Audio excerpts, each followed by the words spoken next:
मनोज जरांगे आज पुण्याच्या कोर्टात हजर राहणार. जरांगेंवर नाट्य निर्मात्याची फसवणूक केल्याचा आरोप. कोर्टामध्ये हजर न राहिल्यामुळे जरांगेंच्या विरोधात अटक वॉरंट. मनसे पुणे शहरातील 8 विधानसभा मतदारसंघ लढवणार. पुणे दौऱ्यादरम्यान राज ठाकरेंच्या पदाधिकाऱ्यांना सूचना. शरद पवार यांच्याकडून आम्ही फोडाफोडीची राजकारण शिकलो.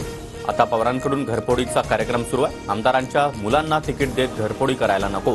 धर्मराव बाबा आत्राम यांची टीका. जितेंद्र आव्हाड यांच्या गाडीवर हल्ला. संभाजीराजे छत्रपतींचं रक्त तपासण्याची गरज. या आव्हाडांच्या वक्तव्यानंतर स्वराज्य संघटना आक्रमक. राजर्षी शाहू विचारांशी संभाजीनं गद्दारी केली. वडील खासदार झाल्यामुळे तुम्ही जळताय. हल्ल्यानंतर जितेंद्र आव्हाड यांचा संभाजीराजेंवर हल्ला. पोलिसांचं संरक्षण असताना देखील जितेंद्र आव्हाड यांच्या गाडीवर हल्ला. स्वराज्य संघटनेनं हल्ल्याची जबाबदारी स्वीकारली. हल्ला करणाऱ्यांविरोधात गुन्हा दाखल.